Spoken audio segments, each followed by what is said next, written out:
এই তো সেই হারানো জলধারা যা আমাদের গ্রামকে বাঁচাবে। আর এই বীজগুলো কোনো সাধারণ বীজ নয়, এগুলো হলো জাদুর শস্য।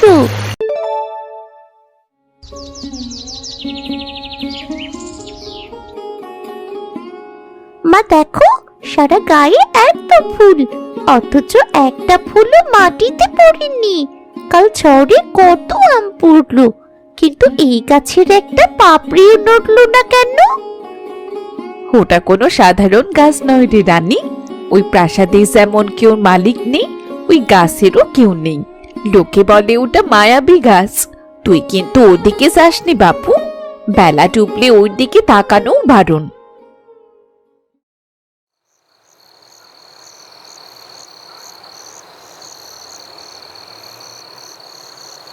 দেবাশিস কাকা, বসুন, একটু চা খেয়ে যান। রানী আজ বিকেল থেকে আপনার ওই কাঠগোলাপ গাছটা নিয়ে মেলা প্রশ্ন করছে। প্রশ্ন জাগায় তো স্বাভাবিক সিধু। এই গাছের রহস্য তো আজকের নয়।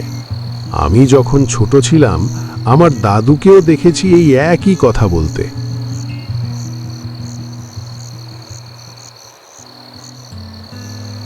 দাদু, আপনি তো সবই জানেন, কেন এই ফুলগুলো ঝরে পড়ে না বলুন তো? শুনতাবে শোনা যায় প্রায় 100 বছর আগে এই প্রাসাদের এক রাজকুমারী প্রতিদিন এই গাছের নিচে বসত। যেদিন শত্রু সেনারা প্রাসাদ দখল করে, রাজকুমারী নাকি তার প্রাণের সবটুকু মমতা এই গাছে লুকিয়ে রেখে অদৃশ্য হয়ে যান। সেই থেকে গাছটি তার ফুলগুলোকে আগলে রাখে। লোকে বলে রাজকুমারী যে অমূল্য সম্পদ রেখে গেছেন তার ঠিকানা এই কাঠগোলাপের ভেতরেই লুকানো আছে। ওসব তো গাল গল্প কাকা। কত লোক তো এই প্রাসাদে চুরির চেষ্টায় ঢুকলো, কই কেউ তো কিছু পেল না। সম্পদ কি আর চোখে দেখা যায় সিধু? তার জন্য শুদ্ধ মন লাগে। তবে মনে রাখিস রানী, যেদিন দেখবি এই গাছের ফুল মাটিতে পড়েছে, বুঝবি সেদিন কোনো রহস্যের দরজা খুলে গেছে।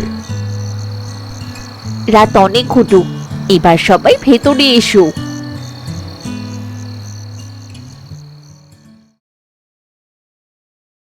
ওটা কি কোনো হীরের টুকরো নাকি?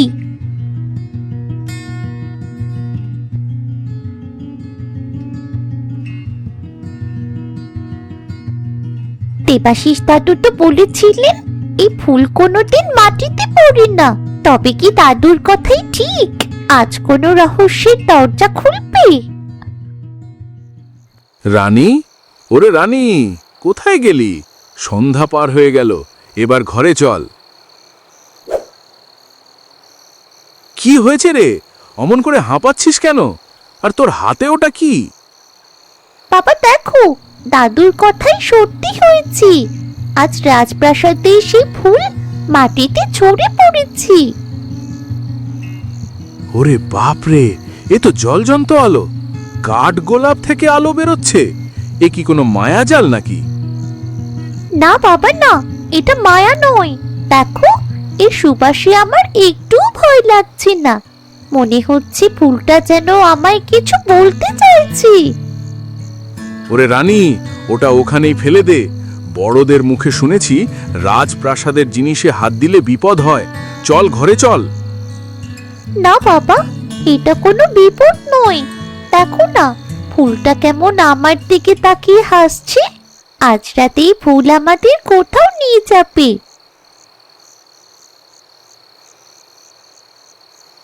তুমি কি সত্যি কথা বলতে পারো? সবাই বলে তুমি নাকি অভিশপ্ত, তুমি নাকি কোনো অশুভ সংকেত। ভয় পেও না খুকি, লোকে যাকে চেনে না তাকেই অভিশাপ বলে ডাকতে ভালোবাসে। আমি অভিশপ্ত নই, এই প্রাসাদে হারিয়ে যাওয়া ইতিহাসের শেষ সাক্ষী আমি। তুমি কথা বলছো? কি করে কথা বলছো? আর তুমি কি? আমি এই উদ্যানের রক্ষক। 100 বছর আগে রাজকুমারী যখন এই প্রাসাদ ছেড়ে চলে যান, তখন তিনি আমাকে এই মহান দায়িত্ব দিয়ে গিয়েছিলেন। এই প্রাসাদের গভীরে একটি গোপন সুড়ঙ্গ আছে, যার খবর পৃথিবীর কেউ জানে না। সুড়ঙ্গ? সেখানে কি কোনো গুপ্তধন আছে? গুপ্তধন তো মানুষের দেওয়া নাম। সেখানে এই রাজ্যের হারানো প্রাণ ভ্রমরা আছে, কিন্তু সেই সুড়ঙ্গের পথ সাধারণের চোখে পড়ে না। কেবল যার হৃদয় কাচের মতো স্বচ্ছ, যার মনে কোনো রোগ নেই, সেই পথ খুঁজে পাবে। আমি কি খুঁজে পাবো সেই পথ? তুমি আমায় মাটি থেকে তুলে নিয়েছো রানী, তোমার স্পর্শে কোনো মলিনতা নেই। মনে রেখো, পূর্ণিমার চাঁদ ঠিক প্রাসাদের চূড়ায় যখন উঠবে, তখন আমার শরীর থেকে এক তীব্র সুবাস বেরোবে, আর তুমি সেই সুবাসটা অনুসরণ করবে। সুবাস যেখানে গিয়ে মিলিয়ে যাবে, সেখানেই লুকোনো আছে সেই গোপন সুড়ঙ্গের মুখ। যদি আমি পথ হারিয়ে ফেলি? বিশ্বাস হারিও না, সুবাসী তোমার পথ প্রদর্শক। কিন্তু সাবধান, কোনো অশুভ দৃষ্টি যেন এই কথা জানতে না পারে। লোভীরা এই সুবাস অনুভব করতে পারবে না, কিন্তু তোমার পথে ঠিক বাধা হয়ে দাঁড়াবে।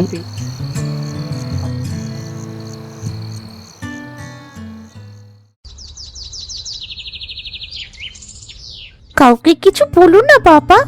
কাল রাতে সেই কাঠগোলাপটা আমার সাথে কথা বলেছি। ওটা কোনো সাধারণ ফুল নয়। ফুল আবার কথা বলে নাকি রে পাগলি? তুই নিশ্চয়ই স্বপ্ন দেখেছিস। না বাবা, সত্যি। ও বলেছে ও কোনো অভিশপ্ত নয়, বরং এক গোপন সুড়ঙ্গের রক্ষক। যখন পূর্ণিমার চাঁদ প্রাসাদের চূড়ায় উঠবে, তখন ওই ফুল থেকে এক বিশেষ সুবাস বেরোবে। আমরা যদি সেই সুবাস অনুসরণ করি, তবেই সেই লুকোনো সুড়ঙ্গের হদিশ পাবো। সুড়ঙ্গ? সেখানে কি রাজার গুপ্তধন লুকোনো আছে? ফুলটা বলেছি ওটা নাকি রাজ্যের হারানো প্রাণ ভ্রমরা। কিন্তু বাবা, ওটা পাওয়ার জন্যে পবিত্র মন হতে হবে। লোভ থাকলে নাকি পথ খুঁজে পাওয়া যাবে না। ওরে বাস, কাঠগোলাপের সুড়ঙ্গ, গুপ্তধন! সিধু বেটা তো দেখি তলে তলে অনেক দূরে গিয়েছে। ওইটুকু মেয়েকে দিয়ে রাস্তা খুঁজে বের করবে, আর তারপর সব সোনাদানা নিয়ে চম্পট দেবে? অত সোজা নয়। পূর্ণিমার রাত আসুক শুধু, আমি ওদের ছায়ার মতো অনুসরণ করব। সিধু আর ওর মেয়ে যখন সুড়ঙ্গটা খুঁজে বের করবে, তখন আমি মাঝপথে ঢুকে সব হাতিয়ে নেব। ওই ভালাচোরা রাজপ্রাসাদের সমস্ত সোনা হিরে শুধু এই মহেশের হবে।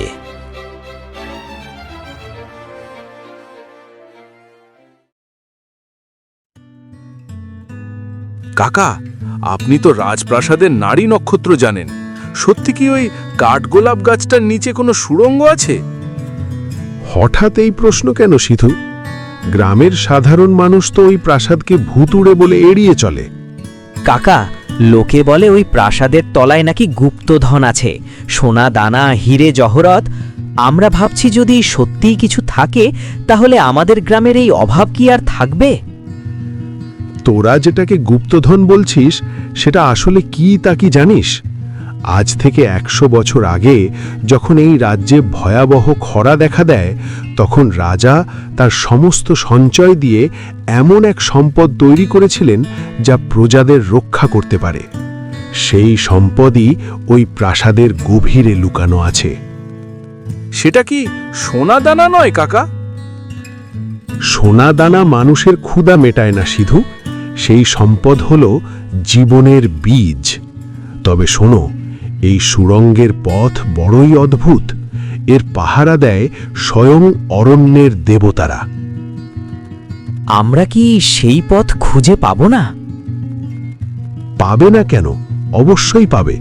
তবে মনে রেখো, ওই সুড়ঙ্গটা হলো একটা আয়নার মতো। যার হৃদয়ে বিন্দুমাত্র লোভ আছে, তার কাছে সেই সম্পদ কেবল একটা মরীচিকা হয়ে দেখা দেবে। অর্থাৎ সে যা দেখবে তা আসলে সেখানে নেই।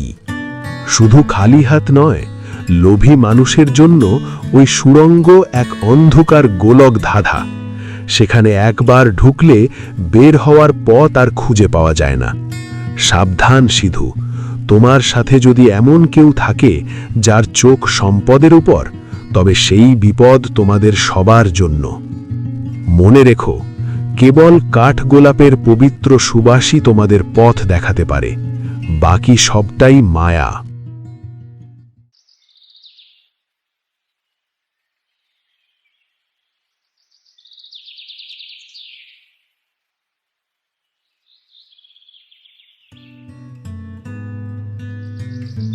এসেছিস খুকি?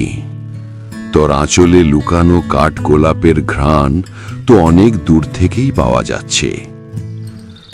আপনি কি করে জানলেন যে আমার কাছে ফুল আছে?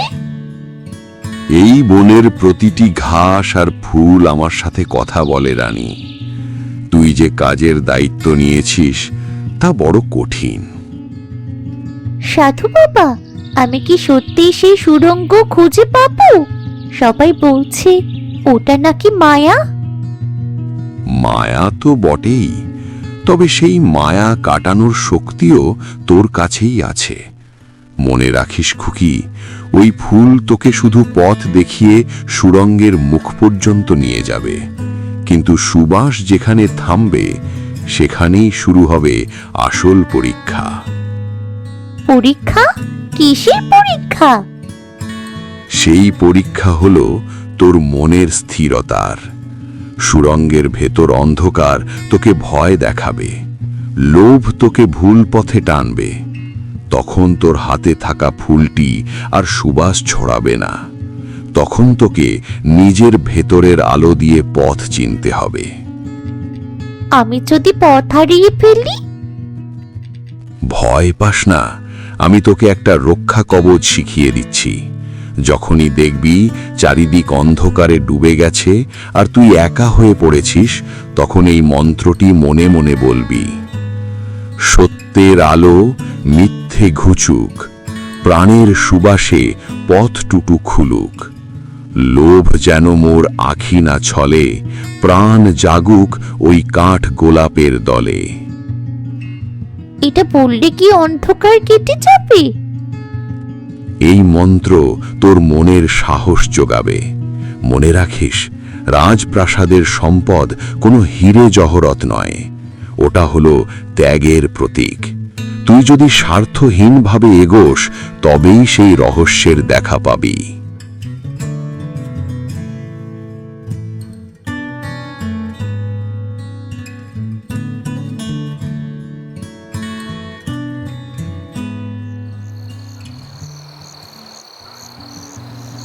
ওরে বাবা, এ তো দেখি জ্যান্ত আগুনের গোলার মতো জ্বলছে। সারা উঠোন গন্ধে ভরে গেল রে সিধু। চুপ কর দেবেন, পাড়ায় কেউ যেন টের না পায়। রানীমা, এবার কোন দিকে যেতে হবে? বাবা, তোমরা আমার হাত ধরো। এই ফুলের গন্ধ আমাকে যেন টানছে। সুবাসটা বাতাসের সাথে মিশে ওই মস্ত বড় প্রাসাদের ভেতরের দিকে যাচ্ছি।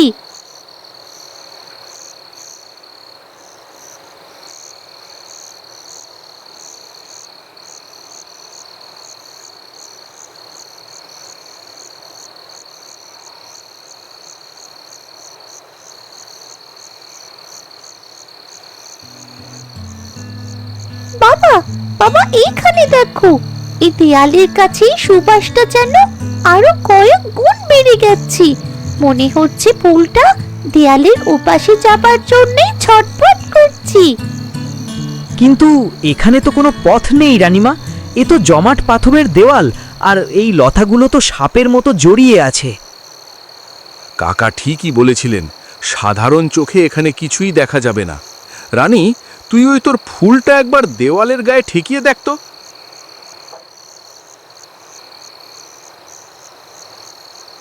ওই দেখো বাবা, লতাগুলোর নিচে একটা ছোট্ট ফাটল দেখা যাচ্ছে। তবে কি এটাই সেই গোপন সুড়ঙ্গের মুখ? ভেবেছিলে আমায় ফাঁকি দিয়ে সব সোনাদানা নিয়ে চম্পট দেবে? অত সোজা নয় সিধু, আমি শুরু থেকেই তোদের পেছনে আছি। মহেশ, তুই এখানে? তুই তো আমাদের পিছু নিয়েছিস। মহেশ, এটা ঠিক হচ্ছে না। দেবাশিস কাকা বলেছিলেন এই সুড়ঙ্গ বড় ভয়ানক, তুই বরং ফিরে যা। থাম তোরা, কাকা অনেক গালগল্প শুনিয়েছেন যাতে কেউ এই সম্পদের দিকে হাত না বাড়ায়, কিন্তু মহেশ অত বোকা নয়। এই রাজপ্রাসাদের হিরে জহরত সব এখন আমার হবে। মহেশ কাকা, ভেতরে যেও না। ফুলটা বলেছি ওখানে লোভীদের জন্য বড় বিপদ আছে। ওটা পবিত্র জায়গা। সর এখান থেকে আপদ। সুবাস টুবাস সব ভাঁওতাবাজি, আসল হলো এই ভেতরের গুপ্তধন। তোরা যদি এক পা এগিয়েছিস তবে এই দা দিয়ে তোদের শেষ করে দেব। যেস না মহেশ, ওটা বিপদের জায়গা। তোরা থাক এখানে পড়ে। আজ থেকে এই গ্রামের সবচেয়ে ধনী লোক হব আমি। বাবা, ও তো কথা শুনলো না। সাধু বাবা বলেছিলেন সুবাস যেখানে থামবে সেখান থেকেই পরীক্ষা শুরু। মহেশ কাকা তো সেই পরীক্ষায় হেরে যাবে। পেয়ে গেছি, এই তো রাজার গুপ্তধন, সব সোনা আমার। থামো লোভী মানুষ, এই সম্পদ তোমার জন্য নয়। ফিরে যাও, নইলে এই অন্ধকারই হবে তোমার শেষ ঠিকানা। তোর মতো ছায়াকে আমি ভয় পাই না। সরে দাঁড়া, নইলে এই দা দিয়ে তোকে টুকরো করে ফেলবো।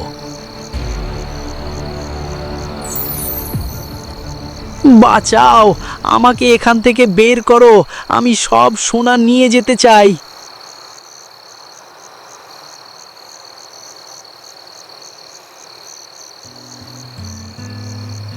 প্রণাম নেবেন দাদু। আমরা এখানে চুরি করতে আসিনি। কাঠগোলাপ ফুলটি আমায় এখানে পাঠিয়েছে। তোমার হাতে থাকা ফুলটি পবিত্র হৃদয়ের পরিচয় দিচ্ছে খুকি, কিন্তু ওই মানুষটি তো কেবল ধ্বংস নিয়ে আসতে চেয়েছে। তাকে কেন আমি মুক্ত করব? ওনার মনের লোভে অন্ধ হয়ে গেছে দাদু, কিন্তু মানুষ হিসেবে উনি আমাদের গ্রামেরই একজন। দয়া করে ওনাকে ক্ষমা করুন। এই সম্পদ আমার চাই না। আমি শুধু আমার গ্রামকে বাঁচাতে চাই। তুমি সম্পদ চাও না? এই সিন্ধুকে যা আছে তা দিয়ে তুমি সারা জীবন রাজকীয় হালে কাটাতে পারো। সোনা দিয়ে তো আর পেট ভরে না দাদু। আমাদের গ্রামটা খরায় শুকিয়ে যাচ্ছে, গাছপালাগুলো মরে যাচ্ছে। আপনি যদি পারেন তবে আমাদের সেই কষ্টটুকু দূর করে দিন। তোমার সরলতাই আজ তোমাকে জয়ী করলো রানী। এবার সিন্ধুকটি খোলো।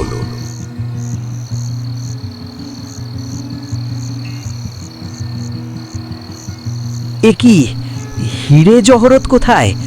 সিন্দুক ভরা শুধু শুকনো মাটির ঢেলা আর কিছু ধূসর রঙের বীজ। তবে কি সবটুকুই মিথ্যে ছিল রানী? এই সামান্য বীজের জন্য আমরা এত ঝুঁকি নিলাম? না বাবা, দেখো এই বীজগুলো থেকে কেমন মিষ্টি সুবাস বেরোচ্ছে, ঠিক ওই কাঠগোলাপের মতো। বাবা, বাবা দেখো, এই তো সেই হারানো জলধারা যা আমাদের গ্রামকে বাঁচাবে। আর এই বীজগুলো কোনো সাধারণ বীজ নয়, এগুলো হলো জাদুর শস্য। আর এই এক মুঠো বীজ দিয়ে আমাদের শুকনো মাঠ আবার সবুজ হয়ে উঠবে।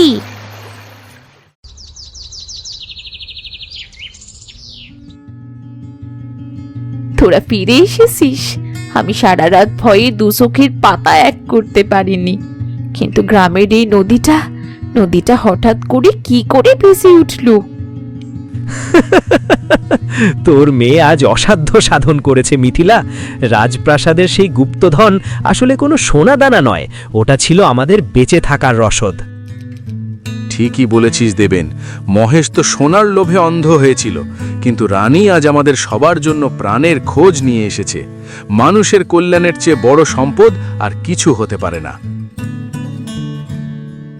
কাঠগোলাপ, তোমার গোপন কথা আজ সার্থক হলো।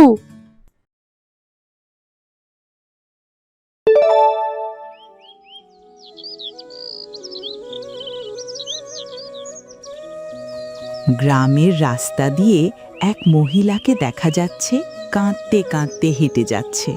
তার সারা শরীরে কাদামাটি লেগেছে, সে চোখ মুছে নিল। উল্টো দিক থেকে বাবা এবং মেয়ে ধীরে ধীরে এগিয়ে আসছে। আরে বাবা দেখো, মালতী মাসি কাঁদছে। আরে তাই তো, কি হয়েছে? সবজির ব্যবসা নিয়ে আবার কোনো অঘটন ঘটলো নাকি? মালতীদি এভাবে কাঁদছে কেন? ও মালতীদি, মালতীদি, কি হয়েছে তোমার? এভাবে কাঁদছো কেন? রতন, ওই মোড়ল আর তার চেলা সিধু মিলে কি অত্যাচার শুরু করলো বলতো? আমার সবজির ঝাঁকা মাটিতে ছুঁড়ে ফেলে দিল। আমি প্রতিবাদ করতে গিয়েছিলাম, আমাকেও ধাক্কা মেরে কাদা মাটিতে ফেলে দিল। আহা মালতীদি, কি বলছো? মোড়লের তো ভীষণ বাড় বেড়েছে দেখছি। তবে আর বলছে কি, কটা সবজি বিক্রি করে সংসার চালাবো ভেবেছিলাম, মোড়ল বেটা সেটাও করতে দেবে না। বলে কিনা আমি সবজি বিক্রি করলে ওর ক্ষেতের সবজি কেউ কিনবে না। এটা কোনো কথা হলো তুই বল? এটা কিন্তু মোড়ল ঠিক বলেছে। ওর সবজির যা অবস্থা, তুমি সবজি বিক্রি করলে ওর সবজি আসলেই কেউ কিনবে না। আমি কি করব বলতো? আমার কান্নার জবাব দেওয়ার কি কেউ নেই? আমরা আসলে বা কি করতে পারি মালতীদি? মোড়লের তল্লাটে বাস করছি, তার শক্তিশালী লোকবল আছে, তার কথা মেনে না চললে তো আমাদেরই বিপদ। বিপদ কখন হবে জানিস? যখন সবাই চুপ করে থাকবে। অন্যায়ের প্রতিবাদ যখন কেউ করবে না, তখনই বিপদ নেমে আসবে। আজকে আমার বিপদে তুই প্রতিবাদ করছিস না, কাল তোর বিপদেও দেখবি কেউ প্রতিবাদ করবে না, কেউ এগিয়ে আসবে না।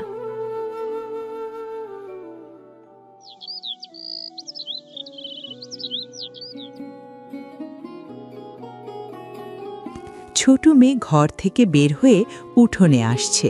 চারপাশে গাছের সারি, লতা আর শাকসবজির রঙিন দৃষ্টি মন ভরিয়ে দিচ্ছে। বাহ, আজ সকালটা কি সুন্দর, কি সুন্দর আলো, কি সুন্দর রোদ। যাই তো দেখি, আজ নিশ্চয়ই আমার মনের আশা পূরণ হবে। সে এক কোণে বসে মাটির দিকে তাকিয়ে খুশি হয়ে যায়। মনে হচ্ছে আজ তার আশা পূরণ হবে। আরে বাহ, বাবা, ও বাবা, দেখে যাও বাবা।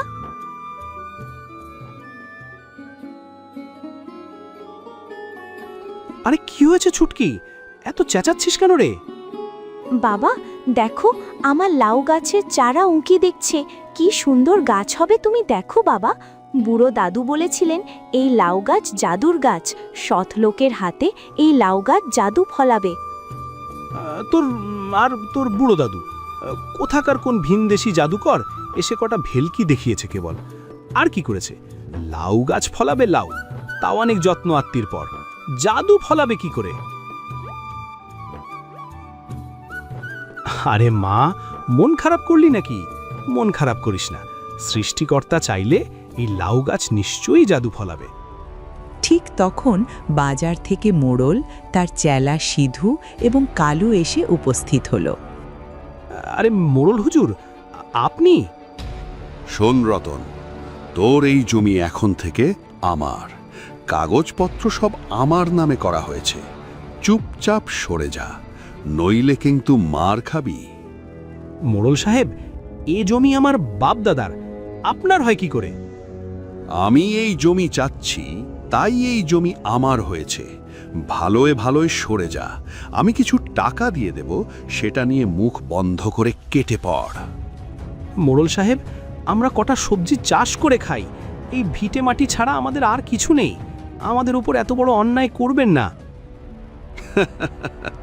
অন্যায়? এটাই নিয়ম। যার ক্ষমতা আছে সেই সব কিছু পাবে। তোর ক্ষমতা থাকলে তুই এই জমি তোর দখলে রেখে দে। মোড়ল হুজুর, আমাদের জমি কেড়ে নেবেন না। এই জমিতে আমার জাদুর লাউ গাছ আছে। বলে কি এই পুচকি, জাদুর লাউ গাছ আবার কি জিনিস?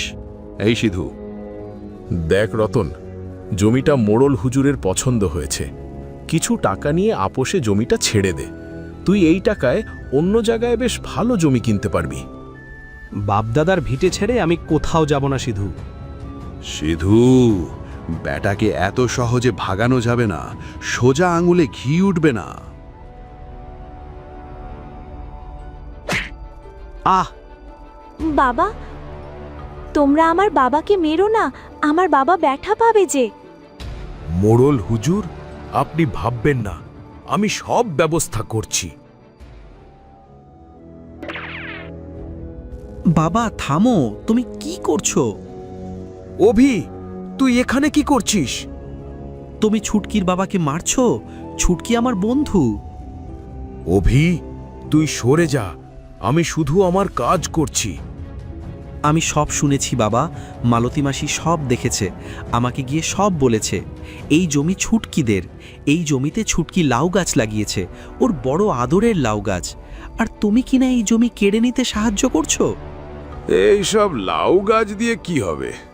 জমি ছেড়ে দিলে ওদেরই লাভ হবে। তুই এসব বুঝবি না, তুই সরে যা তো। বাবা, কাল যদি কেউ আমার প্রয়োজনীয় জিনিস কেড়ে নেয়, তোমার কেমন লাগবে? মানে? হ্যাঁ বাবা, কেউ যদি আমার ঘর থেকে আমাকে বের করে দেয়, তোমার তখন কেমন লাগবে? সেদো, জি মোড়ল হুজুর। কাজ শুরু কর। না মোড়ল হুজুর, এই কাজ আমি করতে পারবো না। কি বললি? হ্যাঁ হুজুর, এই জমি দখলে আমি আপনাকে কোনো সাহায্য করব না। তুই আমার সহকারী না বিশ্বাসঘাতক? যা বলছি কর। না হুজুর, আমি আপনাকে এ ব্যাপারে কোনো সাহায্য করব না। তোর এত বড় সাহস, কালো!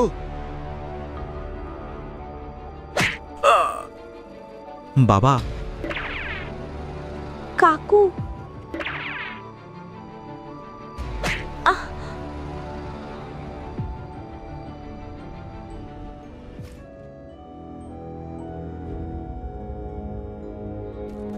বাবা, ও বাবা, বাবা। অভি, অভি দাঁড়া। গ্রামের এই শান্ত পরিবেশ হঠাৎ উত্তেজনায় পরিণত হতে চলেছে।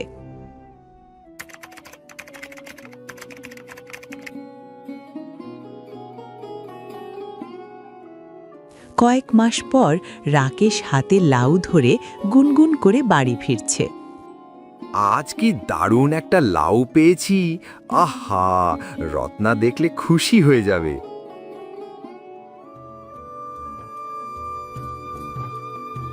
রত্না, ও রত্না, দেখো দেখো কি এনেছি। আবার লাউ? আরে লাউ আনবো না তো কি আনবো? মোড়লের ওই পচা সবজি। হ্যাঁ, তা ঠিক। মোড়লের ওই পচা সবজি খাওয়ার চাইতে এই লাউ খাওয়া অনেক ভালো। আর কি স্বাদ! যত খাই ততই ভালো লাগে। তা যা বলেছ, এই লাউগুলোর স্বাদ একদম আলাদা। তা আজ কিন্তু লাউ চিংড়ি করবে, বুঝেছ? আর লাউয়ের খোসা ভাজি করবে। আচ্ছা ঠিক আছে, তুমি যা খেতে চাইবে তাই খাওয়াবো। তবে আমাকে কিন্তু নতুন লাল শাড়ি কিনে দিতে হবে। দেব দেব, অবশ্যই দেব। লাউয়ের তরকারি মজা হলেই নতুন শাড়ি পাবে।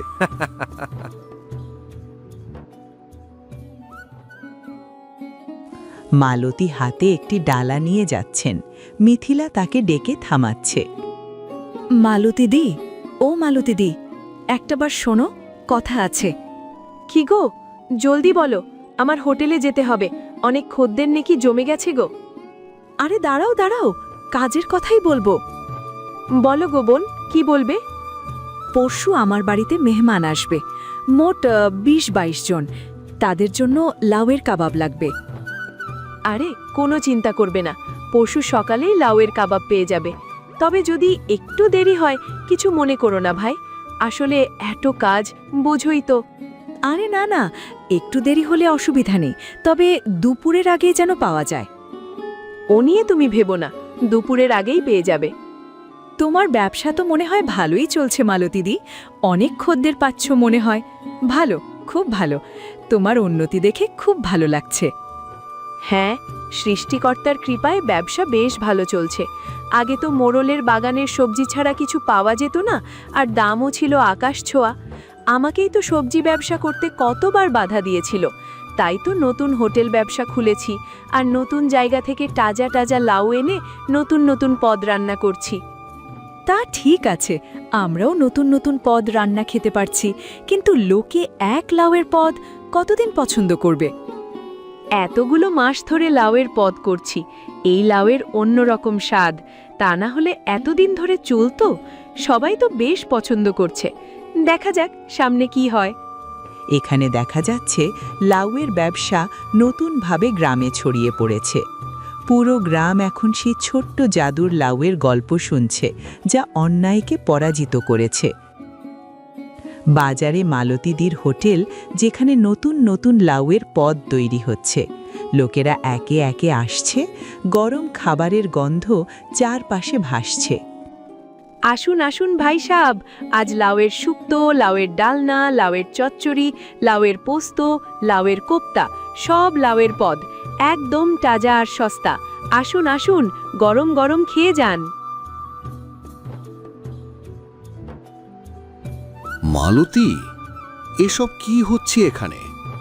আমার কাছ থেকে সবজি না কিনে তোরা কোত্থেকে লাউ এনে ব্যবসা করছিস শুনি? আমি তো হুজুর কেবল লাউ বিক্রেতাদের কাছ থেকে লাউ কিনে আনি, ওরা কোত্থেকে লাউ আনে তা তো জানি না। আমার অনুমতি ছাড়া কে এত লাউ বাজারে ঢোকাচ্ছে? কে আমার ব্যবসা নষ্ট করছে? আমি তো তা জানি না হুজুর, আমি তো কেবল হোটেল চালাই। আমি সবই বুঝি। তোরা সবাই একজোট হয়েছিস, তাই না? ঠিক আছে, এর শেষ কোথায় আমি দেখে ছাড়ব। মোড়ল বাড়ির দিকে হাঁটছে। সে রাগ ও বিস্ময়ে ভরা, তার চোখে ভয় ও অবিশ্বাসের মিশ্রণ। এত বড় সাহস! আমার তল্লাটে থেকে আমার সবজি ব্যবসার ভরাডুবি করছে। কেউ আমার সবজি কিনছে না, ভয় দেখানোর পরেও না। সবাই কি মজা করে লাউ খাচ্ছে? আমি ব্যবসায়ীদের বাধা দেওয়ার পরও এত এত লাউয়ের সরবরাহ বন্ধ হচ্ছে না। এর উৎস কোথায়? কে এই লাউ সরবরাহ করছে? আরে হুজুর, আপনি এখানে? আমি আপনাকে সব জায়গায় খুঁজে বেড়াচ্ছি। খবর পেয়েছিস? হ্যাঁ হুজুর, একদম পাকা খবর পেয়েছি। নিজের চোখেই দেখবেন, চলুন।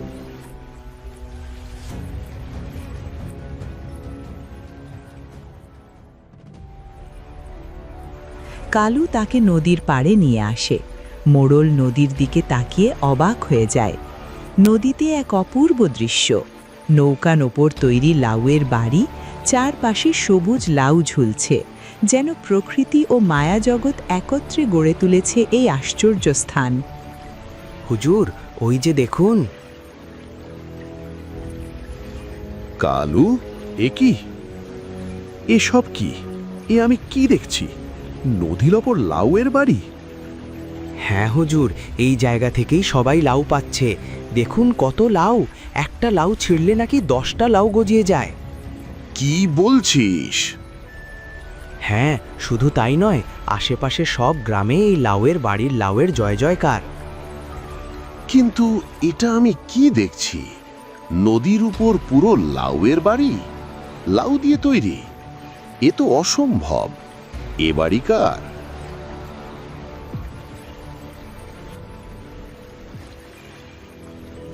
সিধু, তুই?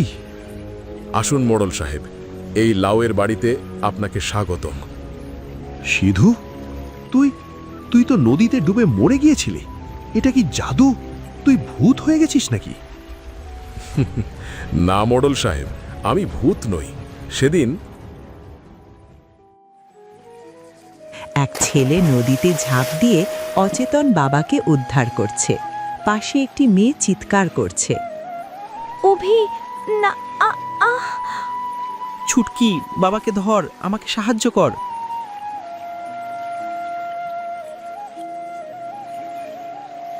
আরে কাকু তো বেঁচে আছেন। বাবা, বাবা।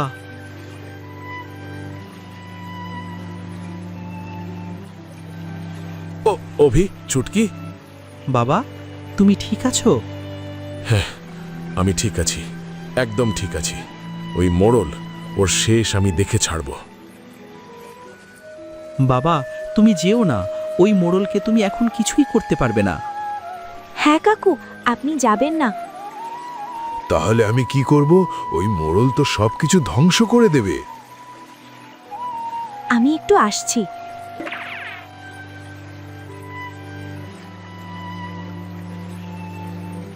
কাকু, আপনি এই গাছটা নিজের হাতে লাগান। এটা জাদুর গাছ। জাদুর গাছ? হ্যাঁ, আমাকে আমার দাদু দিয়েছেন। এই গাছটা আপনি নিন কাকু, আপনার হাতেই এই গাছ জাদু ফলাবে। না মা, তোর গাছ আমি কি করে নেব? কাকু, আপনার মতো ভালো আর সৎ মানুষ আর কেউ নেই।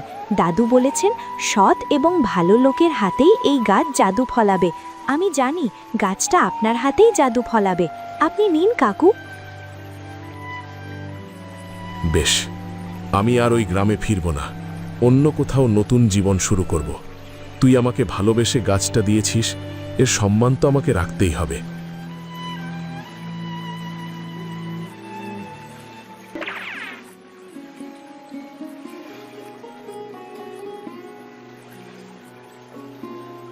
এবার দেখি ছুটকি মা, তোর এই লাউ গাছ কেমন জাদু ফলায়।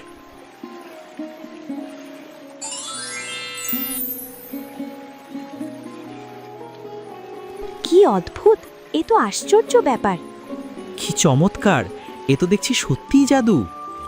সৃষ্টিকর্তার কৃপায় এমন চমৎকার দৃশ্য দেখার সৌভাগ্য হলো আমার। ছুটকি মা, আমি এখন থেকে এই লাউয়ের বাড়িতেই থাকব। এই জাদুর লাউ আমি গ্রামে গ্রামে ছড়িয়ে দেব। মোড়লের সবজি ব্যবসার নারী নক্ষত্র আমি জানি।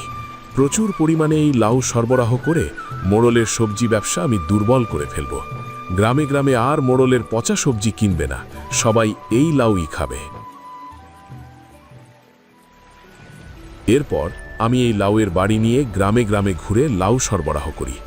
আপনি আমাকে মেরে নদীতে ফেলে দিয়েছিলেন ঠিকই, কিন্তু সৃষ্টিকর্তার কৃপায় আমি ঠিক বেঁচে গেছি। ছুটকির দেয়া লাউ গাছ দিয়ে আমি কত উন্নতি করেছি। নদীর ওপরে এই লাউয়ের বাড়ি আমাকে নতুন জীবন দিয়েছে। চুপ কর। নতুন জীবন? আমার ব্যবসা শেষ করে তুই নতুন জীবন পেয়েছিস? এত বড় সাহস তোর! মোড়ল সাহেব, এখনো সময় আছে, ভালো হয়ে যান। অন্যায় করে আর কতদিন চলবেন? দেখুন, গ্রামের সবাই এখন খুশি। সস্তায় সবাই লাউ খেতে পারছে। গরিবের পাতে শাক সবজির চিন্তা অনেকটা কমে গেছে। আপনিও সুলভ মূল্যে সবজি বিক্রির ব্যবস্থা করুন। এই পরিবর্তনে অংশ নিন। চুপ কর, আমাকে পরিবর্তন শেখাতে আসিস না। কালু। জি হুজুর, দাঁড়িয়ে দেখছিস কি?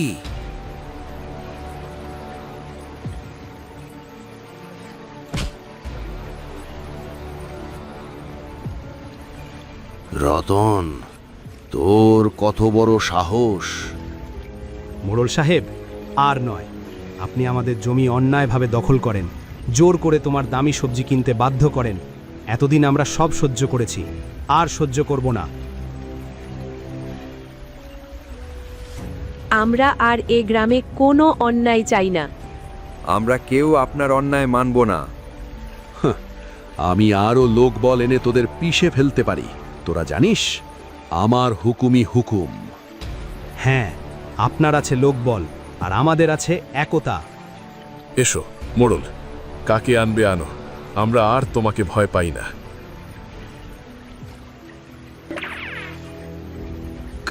কালু? তোমার অন্যায়ের আর কোনো সহযোগী নেই মোড়ল।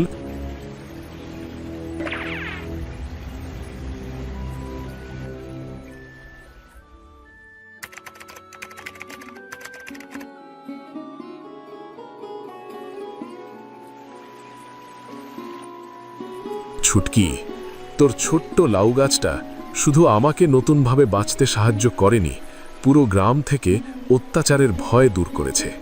দেখলি, একতা থাকলে অন্যায় কত সহজে হারে। ছুটকি, তোর এই গাছটা তো সত্যিই জাদুর। কি সুন্দর নদীর উপর লাউয়ের বাড়ি বানালো। না, আমি তোর এই গাছ নিয়ে শুধুই মজা করেছি। আসলেই এই গাছ জাদু ফলিয়েছে। জাদু তো আছে একতায়। আমরা সবাই মিলে একসাথে থাকলে কেউ আর আমাদের ক্ষতি করতে পারবে না। ঠিক বলেছিস মা, এখন থেকে সবাই মিলে থাকব। মোড়লের মতো লোক আর কখনো আমাদের ওপর অত্যাচার করতে পারবে না, আর ভয় দেখাতে পারবে না।